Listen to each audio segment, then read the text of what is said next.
La zone d'écoute. Le podcast de Médecins sans frontières.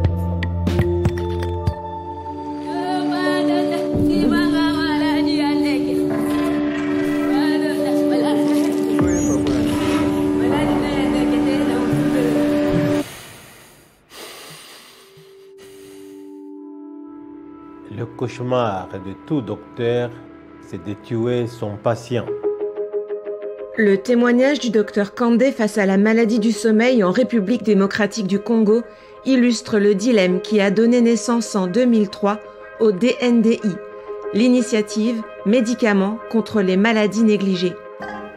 En l'espace de 20 ans, le DNDi a réussi ce que la recherche et le développement du XXe siècle n'avaient même pas envisagé. Et désormais, 2 traitements sont disponibles et accessibles pour soigner sans risque les personnes souffrant de la maladie du sommeil. DNDi, de la révolte à l'innovation. La maladie du sommeil, c'est une maladie qui est endémo-épidémique, qui frappe essentiellement l'Afrique subsaharienne. Et la RDC, c'est le pays le plus touché. Alors, c'est une maladie qui est transmise par une mouche tsetse. Il est causé par le trypanosome. Donc, la mouche tsetse, quand elle vous pique, elle vous transmet le trypanosome. Et cette maladie évolue en 2 stades. Il y a un premier stade qui est hémolymphatique, qui peut s'apparenter à un palu ou à toutes les pathologies fébriles. Après, si elle n'est pas traitée, elle évolue, elle va au 2e stade qui, lui, c'est le stade nerveux ou stade de polarisation cérébrale, qui celui-là amène tout un tas de signes neurologiques. Et si pas traitée, elle conduit à la mort. Voilà, c'est ça la maladie du sommeil. Voilà, je m'appelle Wilfried Mutombo Kalonji. Je suis médecin et je travaille pour DNDi en République démocratique du Congo. Je suis basé à Kinshasa. Il y a des signes qui s'apparentent vraiment à la malaria. Et ça déroute beaucoup de malades. Ils vont commencer par aller dans des petits centres où souvent, c'est le paludisme ou la malaria qui est diagnostiqué, ils sont traités et puis finalement ça ne va pas, mais voilà. Donc ils vont faire comme ça plusieurs cycles de traitement contre la malaria. Et pendant ce temps, la maladie du sommeil évolue et ils vont se retrouver comme ça au 2e stade. C'est là vraiment que même la famille, même l'entourage vont vraiment penser à la maladie du sommeil. Parce que le 2e stade, vous avez des malades qui deviennent sommeilleux, qui dorment. C'est même ça qui a donné le nom à cette maladie. Ils commencent à dormir et ça, c'est très évocateur de la maladie du sommeil. Ou alors des signes neurologiques qui peuvent être des tremblements, qui peuvent être des troubles de langage, qui peuvent être des paralysies, qui peuvent être des mouvements involontaires, qui peuvent être des troubles de comportement. Donc ça va vraiment dans tous les sens. Il y a toute une panoplie de signes.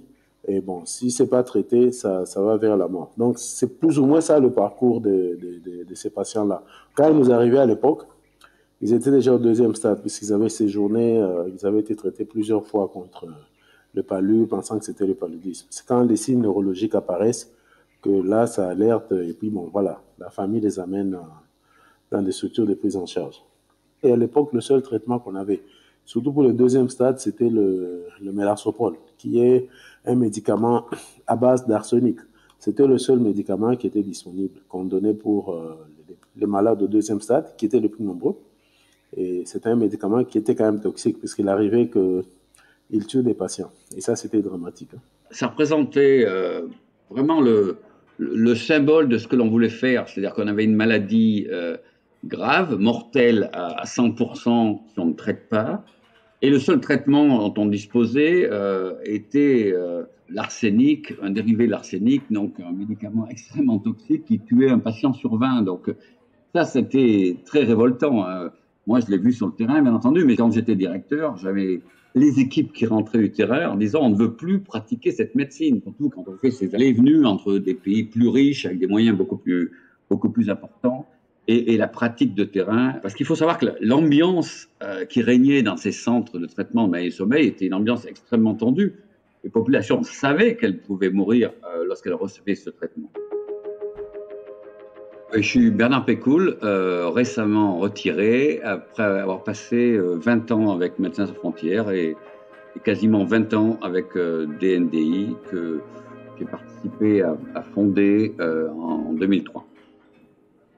Le DNDi est venu à l'origine des besoins ressentis par les équipes médicales de MSF, dont je faisais partie, parce qu'on a pu observer sur le terrain des situations où on avait été confronté à des maladies graves, sévères, pour lesquelles les traitements soit n'existaient pas, soit étaient des traitements datant du siècle précédent. Donc des thérapies qui étaient absolument inadaptées aux conditions, qui parfois étaient très toxiques, comme pour la maladie du sommeil, sachant quand même que le monde, au cours du XXe siècle, avait pas mal changé dans le domaine scientifique. Mais malheureusement, ces progrès-là ne s'étaient pas appliqués aux maladies auxquelles on était confronté. L'essentiel d'investissement dans la recherche était allé vers des pathologies qui touchaient essentiellement le monde développé et très peu d'investissements avaient eu lieu pour les maladies tropicales négligées. On décrivait que moins de 1% des nouveaux médicaments découverts dans la période entre 1975 et 1999 présentaient un intérêt pour ces pathologies qui pourtant représentaient un grand problème de santé publique, une grande mortalité et morbidité au niveau mondial. On était désarmés, on faisait tout ce qu'on pouvait faire comme médecin, mais ça n'y changeait rien, on perdait des patients. Donc, je travaillais dans un petit village à 70 km de Mbujimayi, à Kassansa. Le village s'appelait Kassansa.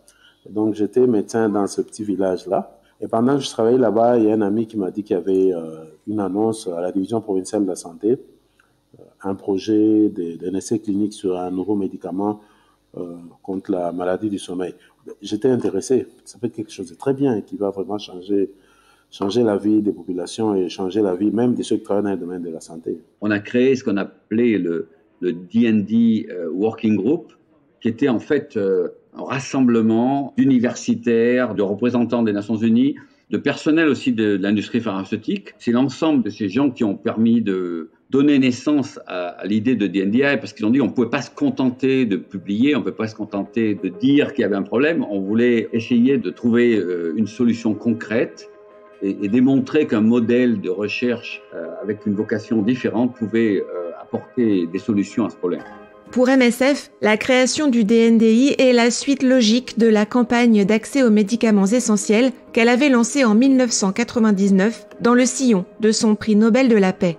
Au-delà du plaidoyer que la campagne menait pour rendre les traitements et les médicaments déjà mis au point accessibles aux pays dits du Sud, avec notamment la maladie du sommeil et le VIH en ligne de mire, il fallait inventer un autre mécanisme de R&D dédié aux besoins spécifiques de ces populations. Mais MSF faisait aussi le constat que MSF, organisation humanitaire, n'avait pas toutes les compétences pour répondre à ce type de problème. Donc, il était essentiel de s'associer avec des partenaires. Et c'est là où sont arrivés les autres fondateurs de DNDi, qui sont les grands instituts de recherche brésiliens, kenyans, indiens, malaisiens, ainsi que l'Institut Pasteur. Et l'Organisation mondiale de la santé qui, depuis le début, a soutenu ce projet avec tout son réseau. L'autre compétence qu'il fallait réussir à attirer pour mener à bien ce projet, c'était celle de l'industrie pharmaceutique, ce qui a fait débat au sein de MSF. Pour MSF, c'était un peu perturbant. D'ailleurs, la décision n'a pas été facile au sein de MSF, mais les conditions qui étaient mises, c'était de ne pas y aller seul, d'une part, donc l'importance d'avoir les autres membres fondateurs. Et d'autre part, c'est d'appliquer des principes. C'est que d'emblée, dans nos négociations, on avait pour objectif que les produits devaient être accessibles à un prix raisonnable. Donc ça, c'était deux conditions. Et la troisième, c'était que l'on identifie des produits faciles d'utilisation afin de pouvoir les mettre à disposition des populations qui, pour la plupart, vivent dans des conditions assez précaires. Donc d'assurer que l'innovation qu'on pouvait amener deviendrait accessible aux populations. Et la présence d'MSF aux côtés de DNDi ou dans DNDi est extrêmement importante à cause de ça. Et la mise en place des essais cliniques en RDC dans les régions les plus touchées par la maladie du sommeil était en la matière un cas d'école. Donc il y avait beaucoup de défis à relever. Donc on est sur des populations qui sont en général pauvres et sur des populations qui ne sont pas instruites et dans des milieux reculés. Donc sur ces populations-là, il faut arriver à faire un consentement qu'ils comprennent et être sûr qu'on a eu leur accord et que c'est éthiquement inattaquable. Donc il fallait vraiment imaginer le consentement éclairé le plus simple, mais le plus complet, le plus total. On a même appuyé cela par des supports visuels, on a fait des boîtes à images pour expliquer le consentement éclairé et être sûr qu'ils ont compris et qu'ils acceptent librement. Et deuxièmement, tu vois, c'est des populations qui sont pauvres, parce que quand on commence un essai clinique dans une structure reculée, tous ceux qui participent à l'essai clinique, ils sont nourris. Alors, cela risquait d'être considéré comme un facteur incitateur, un facteur qui pouvait attirer des malades à participer à l'essai clinique. Alors, ce qu'on a mis en place, c'est que tous les malades étaient nourris. Pendant la période de l'essai clinique, tous les malades, qu'ils acceptent ou pas de participer à un essai clinique dans tous nos sites, tous étaient traités de la même façon. Leurs frais d'hospitalisation étaient payés, ils étaient nourris, mais ceux qui étaient dans l'étude, ils prenaient, voilà, ça c'était pour les patients. Mais après, bon, on a les structures elles-mêmes, puisque nous sommes sur des structures qui sont dans des milieux ruraux, mais pour faire un essai clinique, pour lequel on va demander une autorisation émise sur les marchés, pour lesquels on va demander une opinion à l'agence européenne, il fallait quand même le faire au standard. Et ça fait qu'il fallait réhabiliter ces structures, il fallait les équiper, puisque souvent il n'y avait pas d'électricité, on a amené des générateurs, on a amené des systèmes solaires, il fallait faire en sorte qu'il y ait de l'eau, on a installé des systèmes de captage d'eau, on a donc tout ça, on a mis en place, il fallait réhabiliter les salles des malades, qu'ils soient aux conditions acceptables, les bureaux d'investigateurs, pour garder les documents, garantir la confidentialité, les laboratoires, il fallait les équiper, il fallait les upgrader, mettre en place des zones de déchets, donc ça a été fait. Et même les équipes de sites aussi qui travaillent dans ces sites, qui pour la plupart n'avaient jamais participé à des projets de recherche de cette envergure, parce qu'un essai clinique, c'est quand même très rigoureux. Donc, il fallait les former les techniciens de laboratoire, former les médecins, former les infirmiers. Et tout ça, il fallait le faire. Et à côté de cela, l'accessibilité déjà pour arriver dans ces milieux-là, parce que c'est pas donné. Donc, il fallait avoir des véhicules, des Jeep 4x4 qui peuvent nous emmener dans ces milieux. En saison des pluies, c'est très dur. Et d'autres étaient sur des axes fluviaux. Donc, il fallait trouver des moyens sûrs pour naviguer en conditions de toute sécurité, et tout ça pour ceux qui vont sur des sites. Et aussi, imaginer pour des endroits où il faut prendre des avions. Ça aussi, c'était un autre gros défi, puisque la plupart de nos compagnies internes sont blacklistées. Donc voilà, mais on a mis tout ça en place et on a réussi à faire un essai clinique de qualité. On a obtenu l'opinion positive de l'agence européenne. On a même c'est un essai qui a même été audité par l'agence américaine de la FDA. Donc, c'était des gros défis, mais bon, voilà, avec beaucoup de volonté et tous ceux qui étaient emballés, bon, on a réussi à le faire. Pour la maladie sommeil, on a adopté 2 types de stratégies. La première, ça consistait à combiner 2 médicaments qui existaient, le Nifortimox qui était utilisé dans une autre maladie, la maladie de Chagas, et les flornithines dont on savait que ce médicament existait et qui marchait sur la maladie du sommeil, mais on voulait faire mieux parce qu'on savait que ce traitement serait un traitement complexe, avec une logistique très lourde, avec des injections intraveineuses lentes qui devaient être répétées à l'hôpital. On voulait avoir un traitement oral qui puisse être utilisé au niveau du village, parce que les gens devaient voyager plusieurs jours pour se rendre à l'hôpital. Donc, en parallèle, on a mené une série de recherches, on a attiré des partenaires pour sélectionner des nouveaux candidats médicaments. Ça, c'est l'effort qui s'est fait en parallèle. Et dans un deuxième temps, ces médicaments nouveaux, on a pu les tester chez les patients en République démocratique du Congo, au Tchad, en Guinée, là où on a pu mener ces essais cliniques. Aujourd'hui, c'est un traitement oral avec le fexinidazole, 10 jours de traitement. Ça se prend pendant le repas. Et aussi, un grand changement quand même pour la vie des malades et même des futurs malades, c'est que maintenant, on peut éviter la ponction lombaire. Elle était très douloureuse, la ponction lombaire. Alors, pour ceux qui présentent quelques signes de gravité, qui sont des signes neurologiques, pour cela, seulement pour cette catégorie-là, on fait la ponction lombaire. Les décès ont beaucoup baissé. Ma vie, je la passe essentiellement entre le bureau ici et tous nos différents sites, mais ça fait des années que j'ai vu quelqu'un décédé de la maladie du sommeil.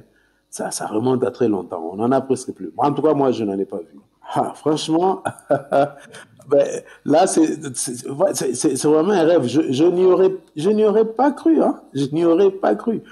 Je ne pouvais pas imaginer que, bon, là, aujourd'hui, on serait là. Mais là où on est maintenant, mais j'ai beaucoup d'optimisme maintenant. Je suis devenu très optimiste. Donc, avec la recherche, avec les partenariats, waouh, on peut vraiment changer la vie des gens. Je me sens bien et j'ai pu reprendre toutes mes activités. Je prépare les repas, je mange bien et je travaille au champ. Mes enfants et moi, on va tous très bien. On a fait la démonstration que c'était possible.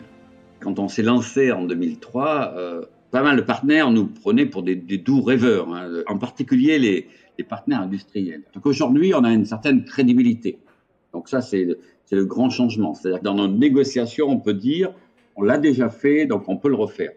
Par contre, on continue à être dans un contexte de maladies négligées, de pathologies qui n'intéressent pas les investisseurs parce qu'il n'y a pas de retour sur investissement, parce que les populations qui sont touchées sont des populations qui sont souvent invisibles au niveau mondial, mais parfois même invisibles dans leur pays, parce que ce n'est pas les pathologies qui touchent les riches de ces pays. Je parle là des pays en développement. Donc, on continue à avoir un contexte défavorable, mais on a comme atout de dire, si on travaille ensemble, on collabore, chacun amène son savoir-faire, parce qu'on a besoin des industriels pour leur savoir-faire. Nous, on peut amener, avec le réseau que l'on a, une capacité à tester les médicaments. Et bien entendu, à la fin, il nous faut être associés avec les pays, avec les programmes de l'OMS, parce que ça ne présentera aucun intérêt si les innovations n'étaient pas utilisées dans les programmes. Donc la dernière phase est importante aussi. Il faut réussir la phase de passer le relais entre un progrès scientifique et une utilisation de ces progrès par les populations. On commence à rêver de l'élimination. Bon, il y a l'OMS qui est là, qui a fixé cet objectif. On commence à se dire que c'est quelque chose qui est atteignable, qui est réaliste, qu'on peut atteindre maintenant. Là, on est sur un traitement en prise unique, qui est encore en développement. Mais lui, alors, c'est vraiment, je pense, l'arme, notre dernière cartouche, quoi, parce que c'est un traitement qui se donne en dose unique, un jour de traitement et puis c'est fait. Ça va rendre encore les choses plus faciles, ça va étendre le taux de couverture en traitement, mais c'est un médicament qui est encore en développement, donc on est optimiste, donc on peut vraiment rêver de l'élimination avec tout l'arsenal qu'on a maintenant. 20 ans après sa création, le DNDi peut s'enorgueillir d'avoir fait la preuve qu'une alternative est possible, avec ses travaux non seulement sur la maladie du sommeil, mais aussi le paludisme, l'hépatite C ou encore le VIH pédiatrique. L'organisation a multiplié les fronts de la recherche et du développement, avec aujourd'hui notamment des pistes prometteuses pour la dengue, la cécité des rivières et la leishmaniose cutanée. On était beaucoup trop dans un schéma où l'innovation se passait dans les quelques pays riches et éventuellement bénéficiait aux pays pauvres. Je pense qu'aujourd'hui, l'innovation doit venir directement de ces pays qui ont des capacités, qui ont des chercheurs de qualité, qui ont des problèmes qui leur sont spécifiques et qui, si on crée les conditions favorables et qu'on crée ces partenariats, peuvent aboutir à amener de l'innovation. C'est un changement de paradigme. On doit arrêter de penser que l'innovation sera purement simplement un phénomène allant du nord vers le sud. C'était DNDi, de la révolte à l'innovation. Avec Wilfried Mutombo Kalonji, médecin et responsable des opérations cliniques pour le DNDi en RDC, et Bernard Pécoul, médecin, cofondateur du DNDi, ancien directeur de MSF et de la campagne d'accès aux médicaments essentiels. Extrait sonore du film Un rêve de médecin, un podcast produit par Médecins sans frontières, réalisé par Samantha Morin.